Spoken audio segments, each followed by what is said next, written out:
I thought this was kind of a refresher, and today we're gonna talk about the brain, kind of a scientific view. A bit about me. So I'm Tina, and I recently studied technical writing and communication and submitted my bachelor thesis weeks ago. Yay! And one topic that I found really interesting was psychology, and also how people process information. So I want to talk about cognition, which is basically the ability to transform information from the world and make it useful for us.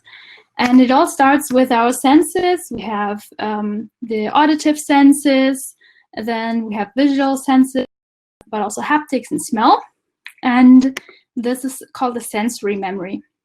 And for example, information proceeds to the working memory and stays there for about 2 seconds. Then we also have the visual memory with which you can obtain kind of 7 items that you can remember at the time, and it's replayed in your brain. Maybe you know that from something you were looking at on the map and trying to find the thing in real life. So you kind of replay the image of the map all the time in your head. So if it has low detail, it may be easier for you than with a lot of details on the map. And then, for example, text is really interesting because when you read text, you do that with your eyes and you use the visual channel of your senses.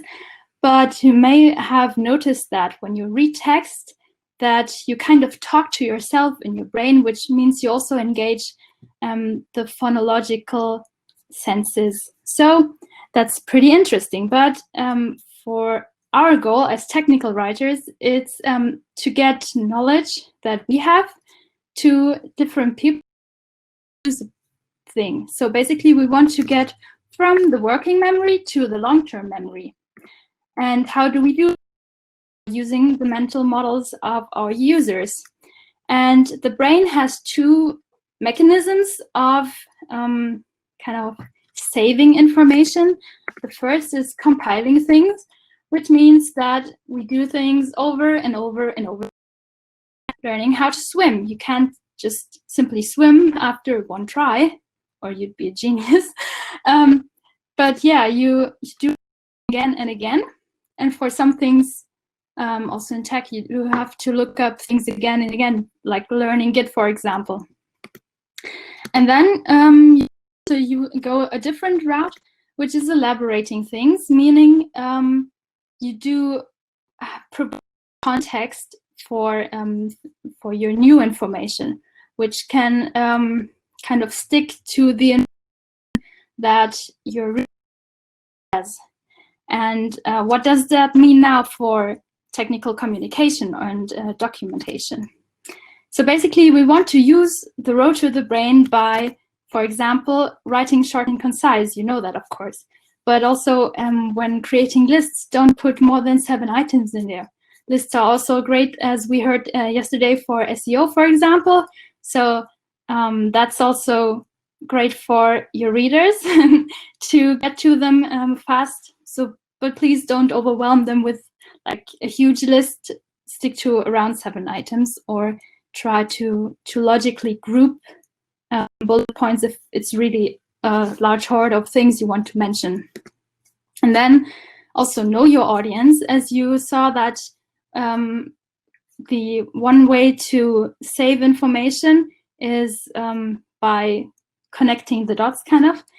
You can context, so new and prior knowledge, and the model still fits. And then one last thing that might sound a bit cryptical is to code animation twice, or in 2 ways, but in different channels. That means that you can provide, for example, a schematic infographic or a concept, and then also have a text that explains that concept.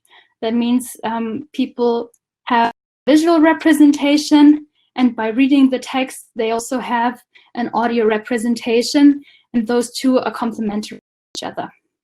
So if you want to discuss this, you can connect with me on Hotmail or on Slack. I'm at Tiny, and also on Twitter at Kikoke. So yeah, I hope you enjoyed this small round trip through the brain and can use or can make use of the information in your day-to-day writing.